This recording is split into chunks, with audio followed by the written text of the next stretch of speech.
a good morning to you. Welcome to Asake Online. My name is Zenzele Ndebele, and this is the Breakfast Club. Welcome to the show that happens every day at 9 a.m. And maybe I would say I would like to thank everyone for your support. See our Tola Ama message on Facebook, DM. We are getting the phone calls, and we love the feedback that you're giving us, the story ideas, the tips. Site can never be the same without you. I'm a China article now. We are the fish, you are the water. And without the water, site will not survive. So we really value your feedback. We really value your tips. We really value the story ideas that we are getting from you. And as usual, where you stay, wherever, please get in touch with us. And we'll try by all means to try and make a trip to your area.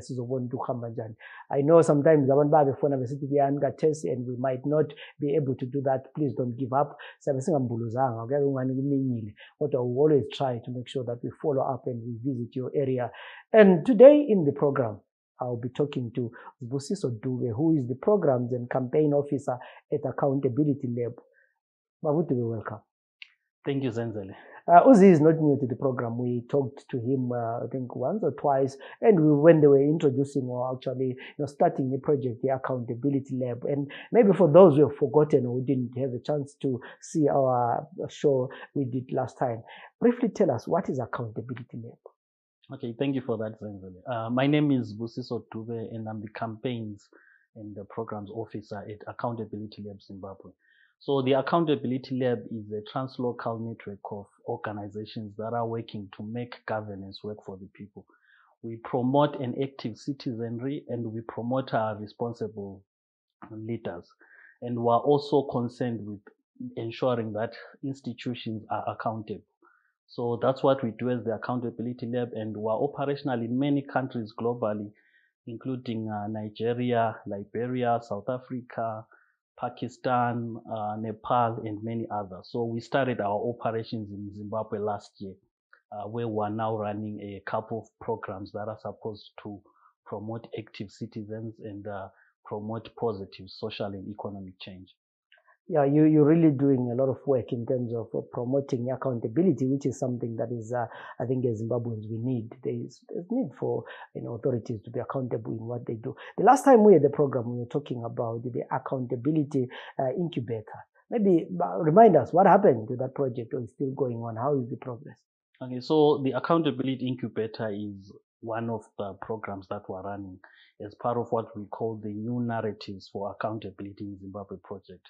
So what the incubator does is that it offers support to young individuals, young civic actors, and social entrepreneurs who are doing work to promote accountability in their areas. So we rolled it out. Remember, that was last November. We rolled that program out in November, and then in February this year, we put in place 12 young people who are part of the program currently.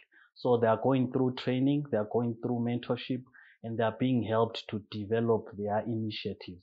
These are young people with new creative ideas, innovative ideas to try to promote accountability in their community. So that's going really well, and we're really grateful for the support we got from site in rolling out that program. So today in our program, we're talking about this new program, should I say, that you're introducing. Is called the Integrity Icon. What is this? You are talking about integrity, accountability. What's the Integrity Icon? Okay, so Integrity Icon is a new program that we're launching now. Actually, we launched it late last month, end of April. So it's already rolling out. So this is me just promoting it through this platform. So what Integrity Icon does, it seeks to celebrate civil servants who are actually doing well in doing their work. Civil servants who are going over and beyond their call of duty to provide services in an impressive way. So that's what it seeks to do. It seeks to flip the script from what we normally do is we normally name and shame people who are engaged in corruption. But now we want to say, no, we've named and shamed a lot. As the Accountability Lab, we want to name and fame those civil servants who are actually doing well. It's quite a good thing, because I know the system is bad, terrible. be it passport, 2 pen, whether we are esibhedlela, you are going to report, or everywhere we encounter challenges. But amongst all those bad things, there's always that one person who try by all means to save abantu kuhle, who's in every sad story there is always something positive. And you have decided to say we are honoring those civil servants that are doing well. I'm sure they're there. So what does it take? What's the criteria? I mean, why this campaign? Yeah. So before I get to why this campaign, you're right. Zimbabwe is in a terrible space in terms of integrity, especially in governance. If you follow the Transparency International rankings on corruption, you'll see that Zimbabwe is one of the worst in the world. We're in the top 25 most corrupt countries in the world currently, in terms of the latest statistics from Transparency International. So yes, corruption is a very terrible vice, and we lack integrity in many ways in our country. But what's been happening is that narrative where we continue talking about the negative aspect, it's making people become apathetic. It's making people lose hope. But we know that within the various levels of government, at the national, provincial, or local level, there are some people who are actually doing great work. So we want to just celebrate those people. We want to model integrity, show that it's possible to perform well even in this difficult scenario. Yeah, I think it's just about attitudes. Just a few weeks ago, we interviewed a guy who had cancer, and he had recovered, almost recovered now. And he was saying, what is esibhedlela, one of the local hospitals here. And he was asking for someone to just, and this guy told him, no matter how much, he was screaming, he was in pain, but the guy could not help. And imagine this is someone who's almost dying.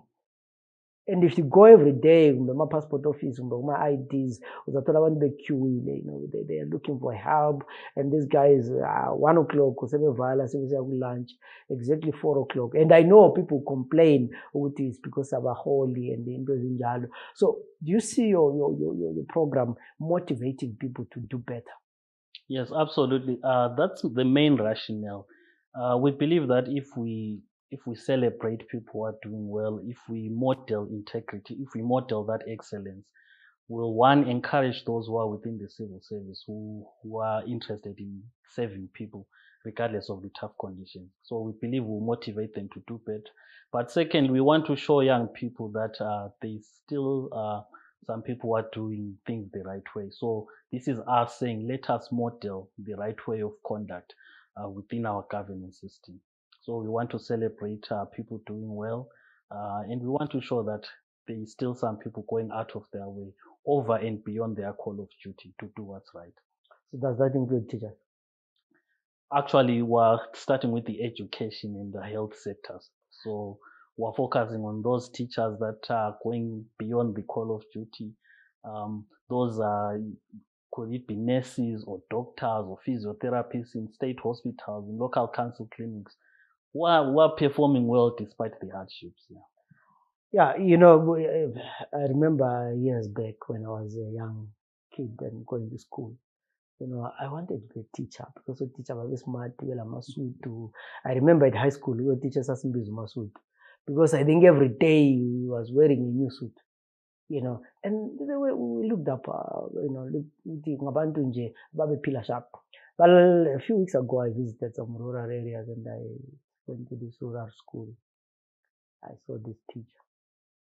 Isicathulo asigqokile lokuthi ngithi fallen hero, so, and you could tell that the guy, he is down and out, but he's a teacher.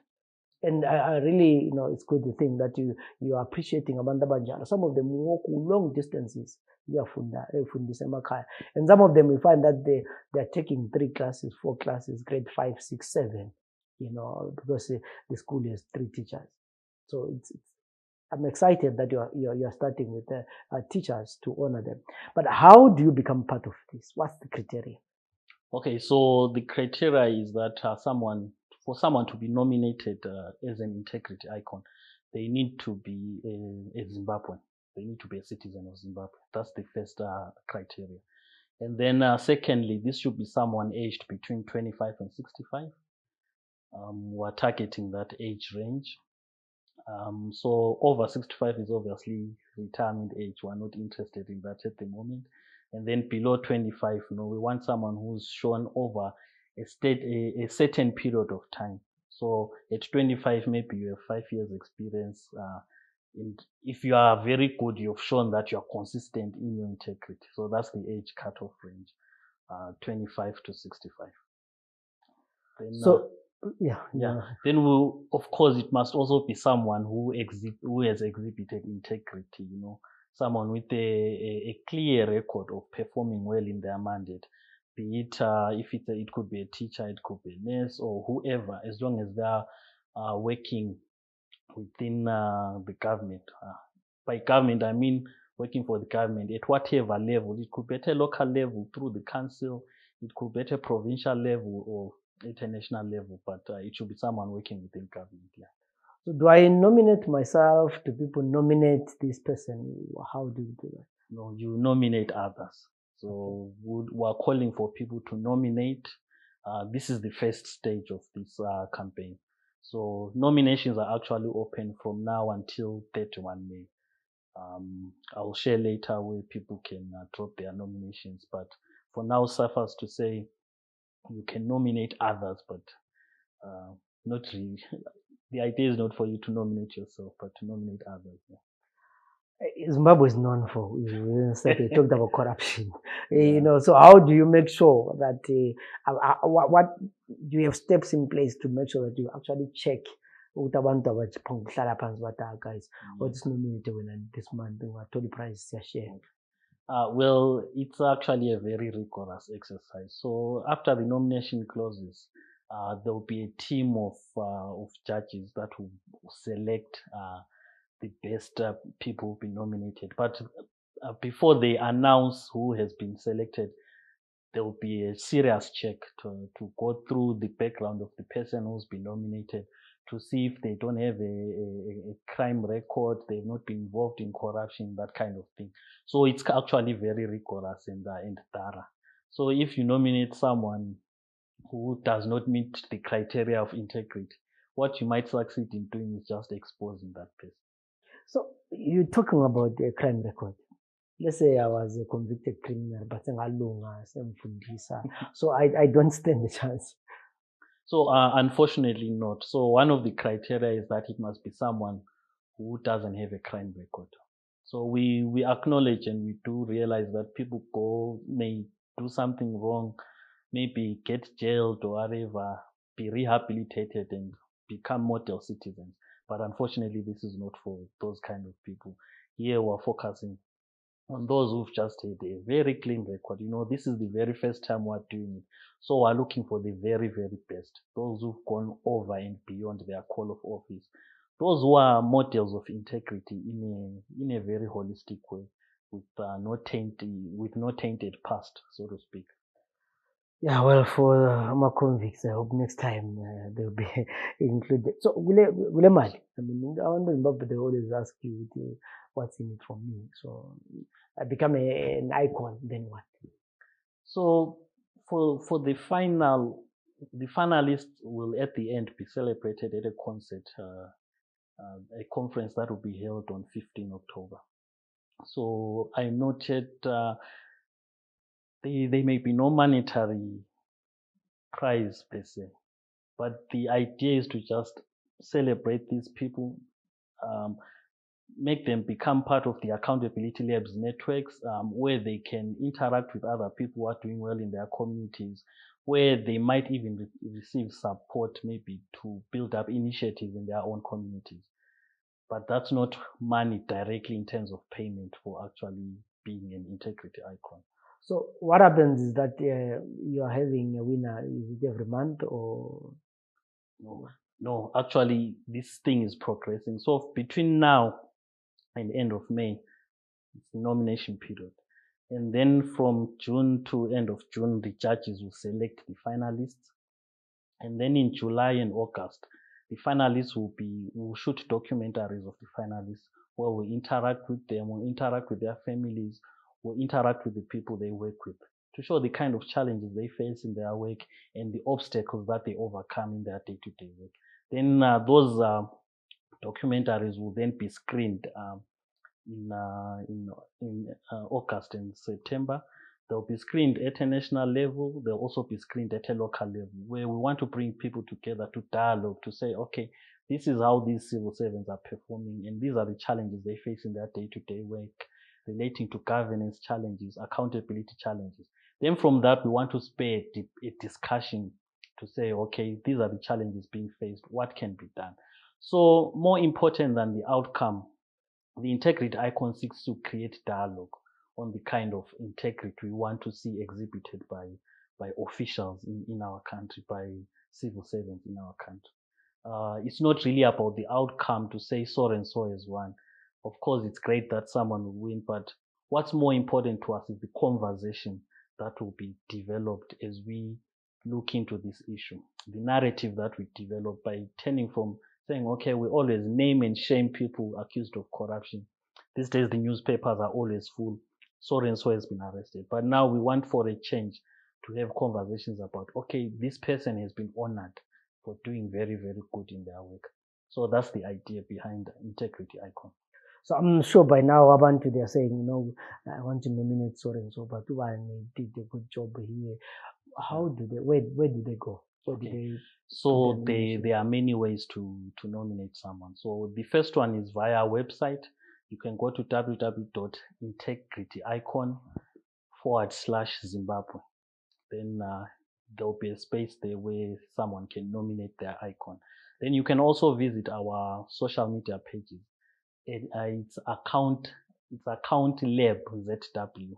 So we're available by that name on Facebook and on Twitter. Account lab ZW. Alternatively, you can just search for Accountability Lab Zimbabwe. Then you'll find posts there that will direct you to where you can nominate someone. So, to understand WhatsApp, is there a WhatsApp platform where we can? Yes, there is a WhatsApp platform that I will share with you. But there's a WhatsApp platform where people can also nominate. It's there on the social media pages. So once you go to the Facebook, you go to the Twitter, you'll be directed to that as well. There's also an SMS platform as well. So this is about accountability and integrity. And are we certain that in accountability lab, you'll be accountable? No. So the way we're going to do this, it's not us, the staff of Accountability Lab, who serve as judges. So we're going to select, there will be a panel of judges from well-known people, people who've served in commissions, maybe people who have exhibited integrity and good ethics in their work. So those people will constitute a panel of judges that will be made public once we know who the judges are going to be, but it's not going to be us. So that's how we're trying to ensure that this operation is as transparent as possible and as accountable as possible. This is quite an exciting program, and do you think there'll be? We've always seen sometimes abantu cooperate to civil servants, and what can you say to people in the community? Because I guess this would depend a lot on what the community abantu nominate abantu ababona ngani they're doing well in their community. So you're right. In many ways, the success of this project, it depends upon people in the community participating, upon people nominating their people. And then after nominations, isn't I said the judges will select the finalists. Then from the finalists, people will have an opportunity to vote again to choose who the actual winner is. So it's actually in the control of the citizens. It's not in the control of the accountability lab. So I would like to encourage everyone who's interested in this to actually nominate someone. And when the voting time comes, I would like to encourage them to vote for whoever they would like to see become an integrity icon. Then also, I think I'd overlooked this.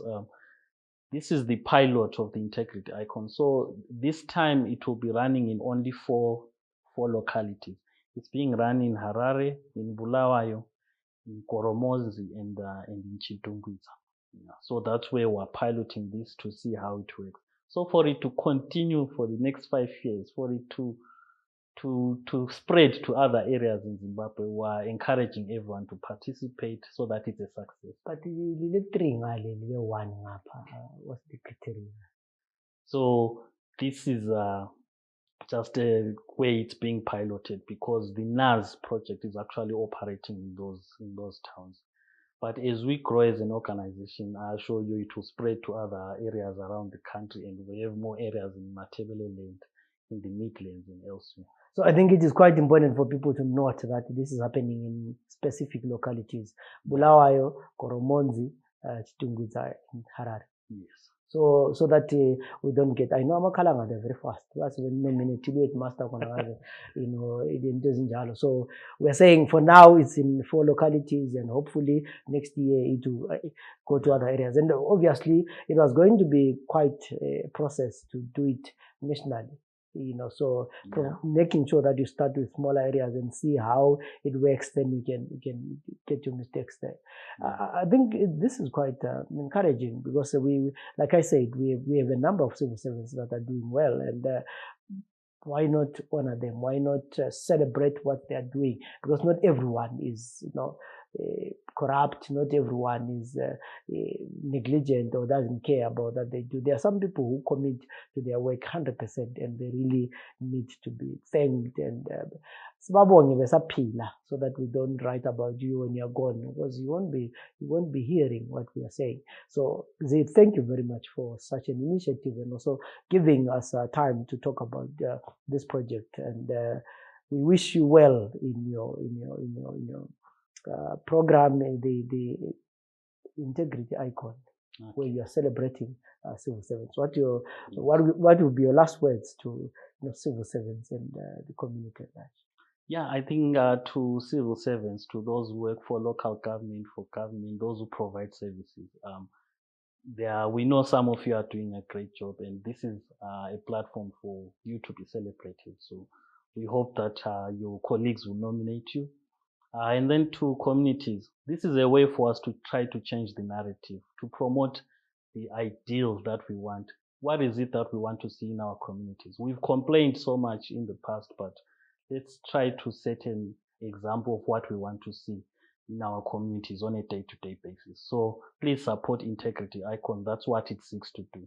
We seek to celebrate the excellency, the integrity, and those who go beyond the call of their duties in their work. Thank you very much. That was Zibusiso Dube, Programs and Campaign Officer at Accountability Lab Zimbabwe.